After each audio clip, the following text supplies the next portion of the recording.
Je suis bien heureuse d'être ici dans ce magnifique hôpital. C'est extraordinaire. J'adore les corridors. Alors, on m'a demandé de vous parler de l'évolution de la participation du patient et de vous parler de quoi on peut s'attendre à l'avenir. Donc,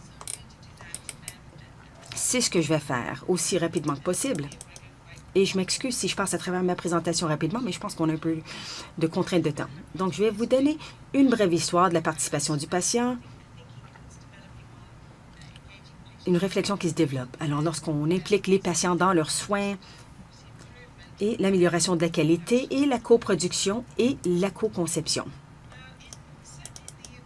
Au Royaume-Uni, et je pense que c'est probablement universel, la fondation pour ce mouvement, je pense qu'on peut appeler ça un mouvement, ça a débuté dans les années 60. Dans les années 60, il y a eu des rédacteurs très influents, qui avaient beaucoup d'influence, qui regardaient les soins de la santé et comment s'organiser. Ils se sont dit, les choses pourraient être différentes. Donc, il y a eu des premières critiques qui sont provenues d'universitaires. Mais aussi, on a vu un mouvement de la part des patients, des groupes d'action des patients. Au Royaume-Uni, un des développements les plus critiques dans les années 60, c'était un groupe qui s'appelait, je pense qu'il s'appelait, ils ont changé leur nom, mais c'était l'Association pour l'implication ou le bien-être des enfants dans les hôpitaux. Et ils étaient très fâchés parce que les parents, souvent, étaient sortis de l'hôpital lorsque leurs enfants étaient hospitalisés. Et même si c'était des procédures assez simples, ça pouvait être très traumatisant pour les enfants d'être séparés de leurs parents de cette façon. Donc, ils ont fait une campagne très efficace pour contrer ça. Et peut-être que ce n'est pas la première campagne, mais je pense que c'était celle qui a eu le plus d'influence au début de ces mouvements. Ils sont parvenus à changer les opinions, les attitudes. Et maintenant, il n'y a personne aujourd'hui qui demanderait aux patients de sortir de l'hôpital lorsque leurs enfants sont hospitalisés. Mais ça a pris beaucoup de persuasion afin d'arriver à ce point-là. Ça semble extraordinaire aujourd'hui, mais à l'époque, c'était le cas. Et on pensait que ce n'était pas une bonne idée. Donc, ils ont réussi éventuellement. Dans les années 70, bien sûr, partout dans le monde, on a eu le début des mouvements féministes. Et encore une fois, les groupes de femmes partout dans le monde faisaient la promotion des soins personnels. Et eux aussi étaient critiques de la façon dont les services de la santé ne comprenaient pas vraiment leurs besoins. Et en même temps, ça a été accompagné par plus d'analyse, de recherche académique et le début de ce qu'on appelle les modèles biopsychosociaux. C'est ce qu'on appelle ça. C'est ce qu'on appelait ça à l'époque. C'est l'idée que les soins de la santé, c'est pas seulement une intervention technique. C'est une question de relations et de sentiments. Et bien sûr, ça a été très affecté par le milieu social où les gens habitent.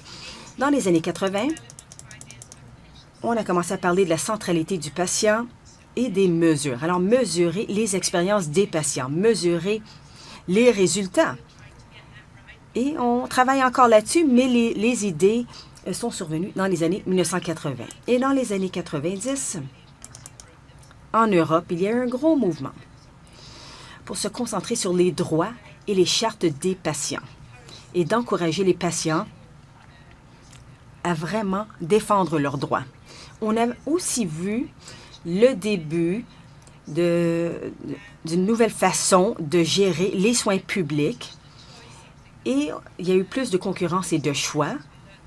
Les leçons qu'on a tirées de l'Amérique du Nord, certainement, peut-être que c'était une des façons dont on pouvait encourager les services publics à améliorer la qualité des soins prodigués. Dans les années 2000, on a vu le début d'idées concernant le processus décisionnel partagé et le modèle de soins chroniques, des meilleures façons d'impliquer les patients afin qu'ils puissent gérer leurs conditions à long terme. Et maintenant, on parle plutôt de choses comme la coordination, la coproduction, l'intégration des soins de la santé. Je vais vous parler d'où on en est en ce moment avec certaines de ces choses, parce que ces discussions sont en cours et on n'est pas arrivé encore. Mais moi, je suis optimiste et je pense qu'on est à l'ère d'une révolution des soins de la santé. Et ça va être mené par les cliniciens et les patients et leur partenariat. Il y a quelqu'un qui a dit que les patients sont la plus grande ressource dans les soins de la santé. Je pense qu'on commence juste à comprendre ça et on commence à essayer de vraiment tirer profit de cette ressource clé. Donc, Patty n'a pas mentionné dans l'introduction le fait que ça fait des années que je travaille avec la Fondation des décisions éclairées. Ils sont basés à Boston. Ils travaillent avec HealthWise de Boise en Idaho, mais ils travaillent à l'extérieur des États-Unis également. Et je les aide avec leur travail. Et eux,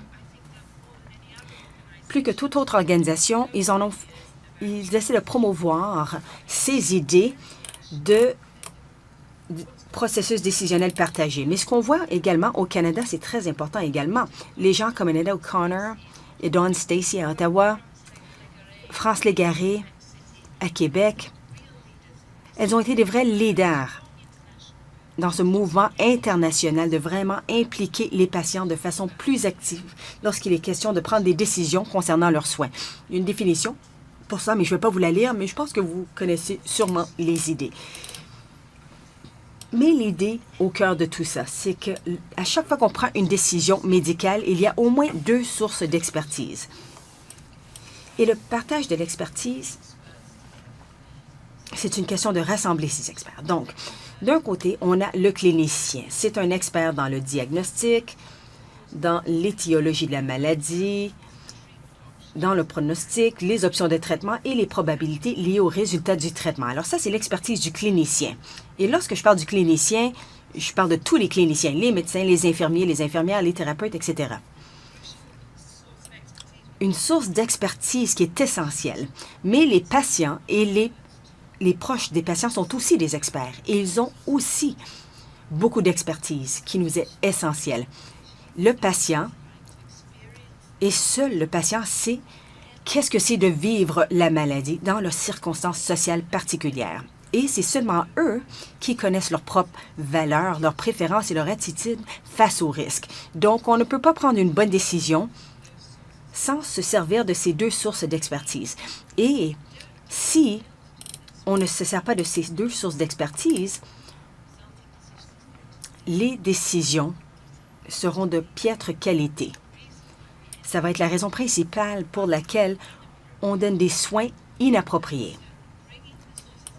Donc, il faut rassembler ces experts. Et c'est ce qui est important dans ce processus décisionnel partagé. Et vous savez, le bon vieux temps où on disait aux patients de se la fermer, quand nous voudrons votre opinion, nous vous la donnerons. Écoutez, c'est terminé. Nous devons aller de l'avant. Il faut vraiment créer un partenariat entre les 2 experts. Et bien sûr, cette approche est pertinente dans bien des situations. Mais il y a une situation où ce n'est pas pertinent. Dans les situations d'urgence, ce qu'on veut, c'est qu'on veut que quelqu'un prenne une décision rapidement pour nous. Mais dans presque toutes les autres situations, dans toutes les cliniques, dans tous les hôpitaux, dans toutes les pratiques médicales partout, c'est une décision qui est beaucoup plus nuancée. Et ça a à voir avec la sélection des bons tests et traitements, la prise en charge des maladies chroniques et de faire la promotion du mieux-être et de la santé.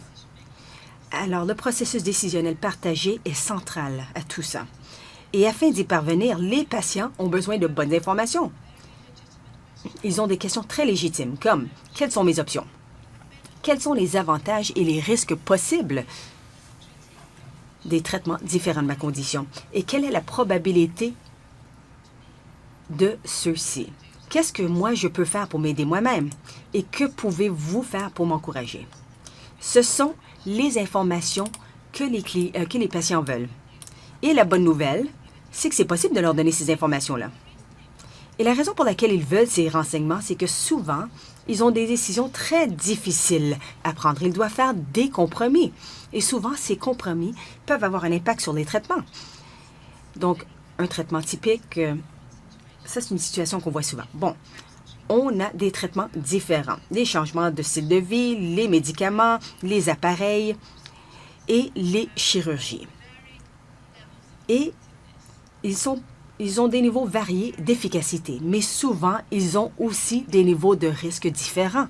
Et souvent, les traitements qui sont les plus efficaces comportent le plus de risques. Donc, on ne peut pas prendre une décision à moins de connaître leur attitude face au risque, à moins que vous ne sachiez quel compromis ils sont prêts à faire. Et bien sûr, de leur laisser trouver l'information sur le web. Il y a bien des gens qui vont consulter le Dr Google, mais lorsqu'ils vont voir Dr Google, ils trouvent plein d'informations. Et il y en a d'autres, il y a beaucoup d'informations qui n'est pas très fiable. Et ils ne savent pas comment prendre de bonnes décisions. Et souvent, les informations qu'ils trouvent sont trop optimistes concernant les avantages des interventions médicales. Et ils minimisent les risques et les effets néfastes. Donc, on doit équilibrer tout ça en leur donnant des bonnes informations fondées sur des preuves. Les aides à la décision peuvent aider. Ça ne remplace pas une bonne conversation entre un patient et son clinicien, mais donner des informations ou un site web à consulter, de vraiment leur donner ces informations, ça peut être très utile pour les patients. Et de bien faire ça en clinique, ça implique plein de choses. Il faut y avoir un système pour amener les patients à participer de cette façon. Et dans certains cas, c'est tout nouveau pour eux. On doit présenter les options. On doit leur donner des informations. Les aider à penser aux options pour leur situation spécifique. Il faut y avoir une bonne discussion qui va les aider à délibérer et à comparer ces options. Et finalement, de les aider à mettre en œuvre leurs décisions. Alors, ce sont des compétences importantes que bien des professionnels de la santé doivent pratiquer pour bien faire. Il faut leur donner une formation pour qu'ils puissent maîtriser tout ça. Mais la bonne nouvelle, c'est que ça semble fonctionner. Et la Cochrane Review, qui a été faite par des gens de l'Université d'Ottawa, Dawn Stacy, c'est elle qui a été la directrice de cette étude. Alors maintenant, il y a eu 115 essais cliniques réalisés qui démontrent que cette approche peut améliorer les connaissances des patients, leur donner des perceptions du risque plus précises. Ils sont plus à l'aise pour prendre leurs décisions. Il y a une participation accrue à la prise de décision. Et ce qui est bien, c'est que souvent, ça mène à une diminution des coûts. Parce que lorsque les gens connaissent toutes les options, souvent, ils vont prendre l'option la moins invasive et la moins coûteuse. On a parlé de ça, on a fait beaucoup de recherches là-dessus, mais on n'est pas encore là lorsqu'il est question de mettre en œuvre ce processus décisionnel partagé. Moi, j'ai l'impression que bientôt, ça va devenir accepté comme étant la meilleure ou la pratique exemplaire, mais on n'est pas tout à fait là encore. Donc, il nous reste encore beaucoup de travail à faire. Et le fait d'appliquer ce genre de réflexion à la gestion de maladies chroniques, c'est très important. Et la reconnaissance qu'on doit avoir, ce qu'on doit comprendre, c'est qu'en fait, avec les gens qui ont des conditions cliniques à long terme, ils vont devoir vivre avec ces conditions pour le restant de leur jour. Et c'est eux qui se soignent eux-mêmes. Souvent, on dit que c'est les cliniciens qui gèrent ces maladies, mais c'est pas vrai, c'est le patient. Le patient va voir son médecin peut-être 3 heures par jour. Le reste du temps, ils s'occupent d'eux-mêmes. Donc, l'objectif doit être de les aider à mieux se traiter eux-mêmes si on veut améliorer leurs résultats. Et bien sûr, les conditions chroniques c'est ce qui coûte le plus. Environ 70% en moyenne des coûts des soins de la santé, c'est pour la gestion des maladies chroniques. C'est là où notre ressource est, la ressource des patients que présentent les patients rentre en ligne de compte. C'est fou que ce soit tout dans les mains des cliniciens et qu'on n'a pas à impliquer les patients. Et ça a été démontré très efficacement par les gens qui ont développé ce modèle de soins chroniques. Vous l'avez sûrement vu. Le point qu'on essaie de faire ici, c'est que les patients vivent avec leur famille, dans des communautés. Souvent, ils vont chercher leur soutien à l'extérieur de la communauté des soins de la santé, surtout les gens qui ont des conditions chroniques. Donc, le rôle du professionnel de la santé, c'est de les aider à trouver ces ressources, à avoir le soutien dont ils ont besoin, peu importe où ils sont. Donc, ils doivent aller au-delà des limites traditionnelles des soins de la santé. La façon dont on peut faire ça, c'est d'avoir une conversation sur les soins de la santé entre le clinicien et le patient d'avoir un objectif. On partage les informations, les connaissances. Le patient doit établir ses propres objectifs. Et souvent, c'est très différent des objectifs du clinicien. Et ensuite, ensemble, il faut créer un plan de soins. Et ça, ça doit être un cycle dans le temps. Et ça veut dire que souvent, on doit changer la façon dont on organise les rencontres avec le patient afin qu'on ait cette planification collaborative. Et encore une fois, de bonnes nouvelles, ça c'est la Cochrane Review. Il n'y a pas beaucoup de bonnes recherches là-dedans. Il y en a plutôt du côté des décisions partagées. Mais on a trouvé 19 essais cliniques réalisés qui démontrent que si on fait ceci, on peut améliorer la santé physique, la santé émotionnelle et on peut avoir une capacité accrue de prise en charge personnelle. Donc, on sait comment faire les choses. Maintenant, il faut le faire. Il faut passer à l'action. L'exemple que je voulais vous donner sur l'amélioration de la qualité. Vous savez, on a évolué et ça fait des années qu'on discute de ça. C'est quoi exactement les soins axés sur le patient, le partenariat avec le patient, etc. Hier soir, j'ai dit aux gens que je suis un peu tannée de ces discussions parce que je pense qu'on peut avoir des débats sémantiques sans rien faire. Et ça, c'est une façon de décrire ce qu'on entend dire.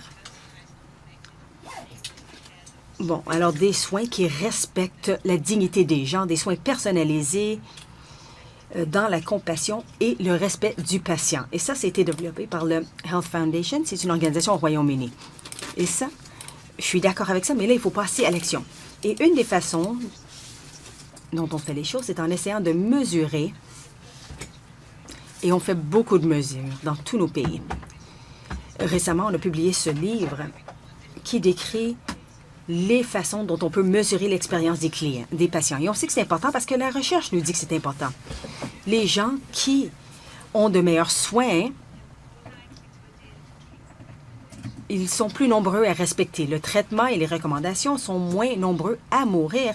Il y a des études qui démontrent qu'ils sont moins nombreux à mourir d'une infarctus aiguë du myocarde. Ils utilisent aussi moins de soins de la santé et ils ont des soins qui sont plus sûrs et moins d'événements indésirables. On mesure toutes sortes de choses, les processus, les résultats observables par les patients ainsi que l'expérience des patients et on se sert de mesures quantitatives et qualitatives. Et c'est bien, ça nous prend un mix. Il n'y a pas une seule façon de faire les choses, mais les mesures, c'est pas assez. On a publié les résultats et ça, c'est utile. En Angleterre, on a publié les résultats de toutes les installations des soins de santé. Et tous les patients doivent le faire. Et ils peuvent aussi nous faire parvenir leurs commentaires sur le web. Mais on sait que juste de publier ces résultats, c'est pas assez. Un hôpital remarquable dont je parlais hier soir, eux, ils publient également les résultats pour leurs médecins. C'est sur leur site web. Et ils mettent ça sur les murs dans l'hôpital. Donc, les patients peuvent voir les résultats et les docteurs également. Mais, et on fait ça en Angleterre depuis 2002. Et voici un exemple d'une question qu'on pourrait poser à nos patients dans le sondage. Alors, c'est des résultats de milliers et de milliers de patients. Et c'est un peu déprimant. C'est un peu trop plat. On peut voir qu'il y a une petite augmentation, mais je vous montre ça pour vous démontrer que lorsqu'on parle de ces choses-là, lorsqu'on fait des débats, lorsqu'on publie des sondages, c'est pas assez. On doit en faire plus pour vraiment amener du changement. On a aussi vu, d'après nos sondages au Royaume-Uni, que les gens qui ont des conditions chroniques, et surtout ceux qui en ont plus qu'une, ceux qui ont plusieurs. Ici, on voit des gens avec plus d'une condition chronique et d'autres. Eux, ils ont les pires expériences. Donc, on échoue. En Angleterre, en tout cas, au Canada, je ne sais pas si c'est le cas, mais on semble laisser tomber ces gens qui ont besoin de nous.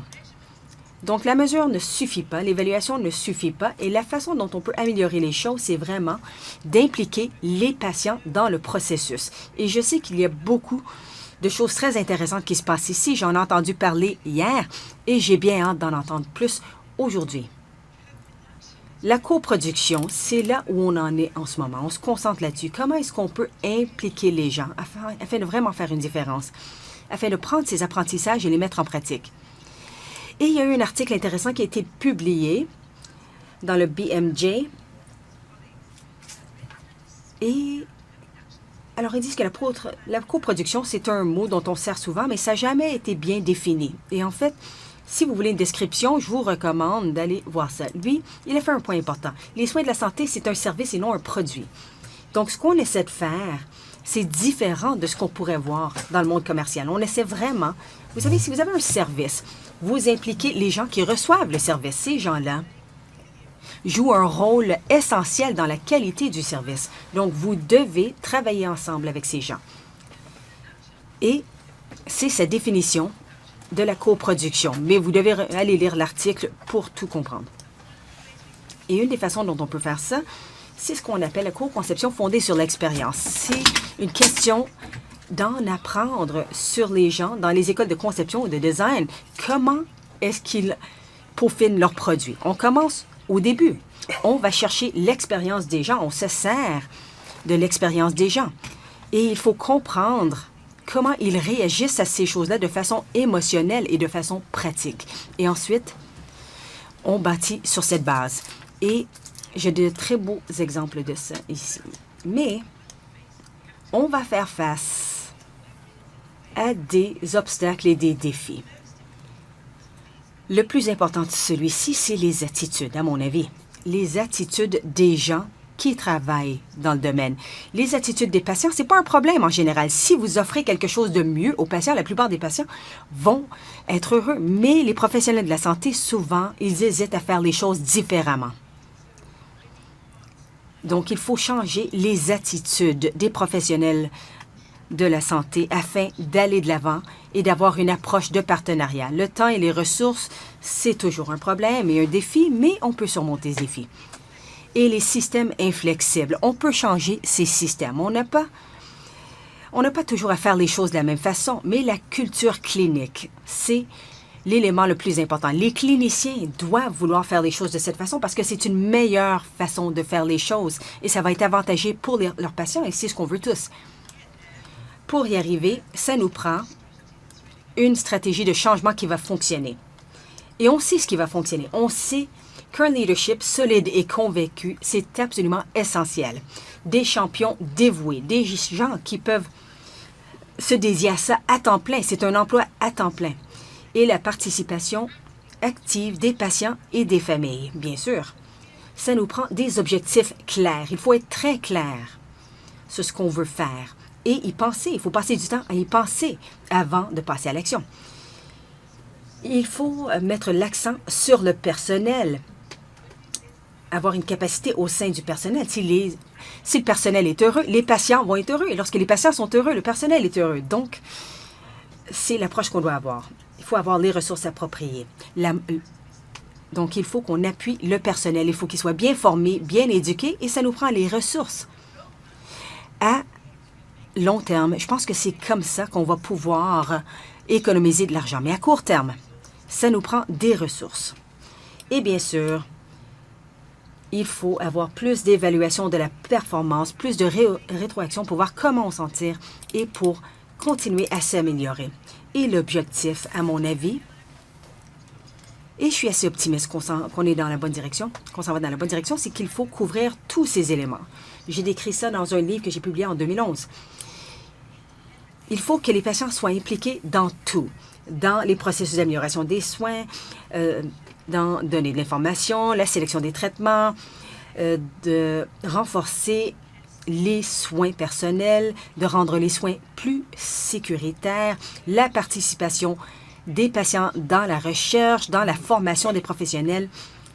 Donc, je pense qu'on est sur le point de voir de très beaux exemples de ça ce matin. J'ai bien hâte d'entendre les présentations, mais entre-temps, je serais heureuse de répondre à vos questions s'il y en a et si on a le temps. Merci beaucoup.